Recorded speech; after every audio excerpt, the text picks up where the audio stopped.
Que l'apôtre Pierre est le premier pape, d'après Matthieu chapitre 16, versets 16 à 19.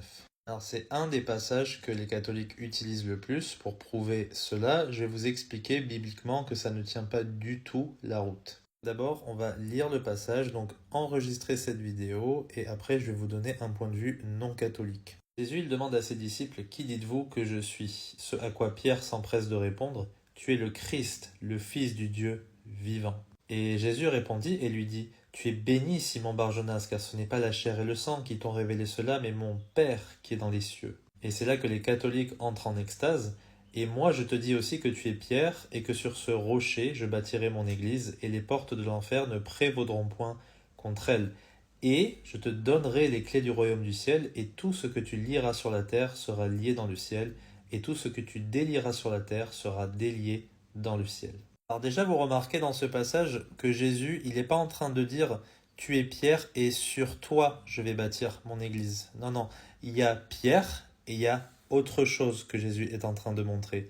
Et cette autre chose, on le comprend facilement dans le contexte. Tu es le Christ, le Fils du Dieu vivant, et béni sois-tu, Simon Bar-Jonas, parce que mon Père, il t'a révélé cela. C'est sur cela que Jésus va bâtir son église. Ça a beaucoup plus de sens logiquement parce que Jésus lui-même, il est le roc, il est la pierre angulaire, il est le rocher de notre foi, de notre salut, d'accord? Pas Pierre qui est un homme pécheur, logiquement. Si vous continuez à lire, vous allez voir ironiquement que Pierre, il va se faire traiter de Satan par Jésus parce que Pierre, il n'a pas cru au témoignage de Jésus quand il lui dit qu'il va devoir mourir, etc.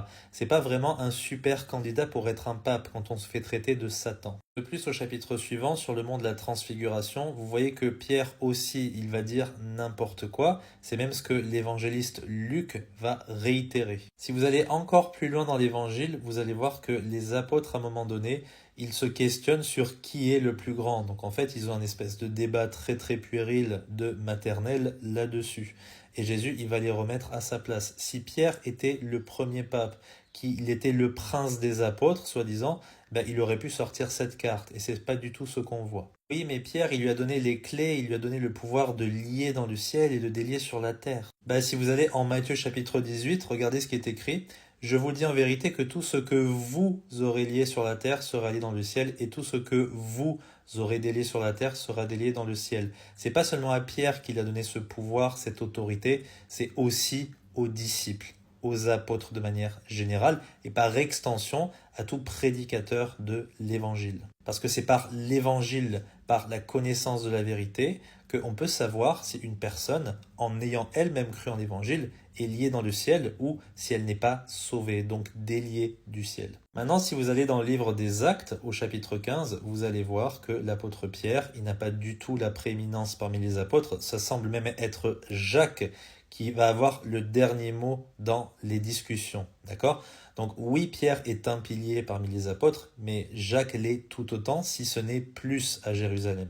Vous avez l'apôtre Paul qui va remettre Pierre à sa place, d'après Galates chapitre 2, parce que Pierre, il était dans l'erreur doctrinalement parlant parmi les gentils. C'est pas un super candidat visiblement pour être un premier pape. Il y aurait d'autres choses à dire, mais on va finir avec 1 Pierre chapitre 5. Écoutez ce que va dire Pierre aux anciens qui sont dispersés dans le Pont, la Galatie, la Bithynie et d'autres endroits.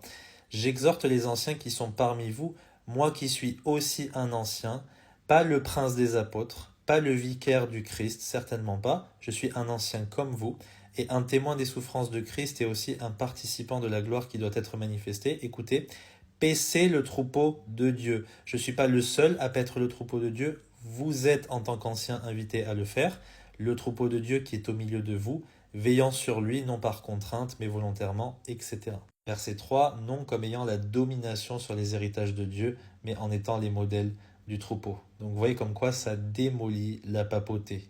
On n'a pas de domination sur les héritages de Dieu en tant que vicaire, soi-disant, du Christ sur terre. Vous voyez, rien qu'avec ces passages, il n'y a pas de papauté. C'est une office qui n'a absolument aucun sens bibliquement. Ça vient plutôt d'une tradition d'homme qui entre directement en compétition avec les Écritures. Soit dit en passant, ce n'est pas la majorité des pères de l'Église au 1er siècle qui étaient en accord avec la vision catholique des choses, certainement pas.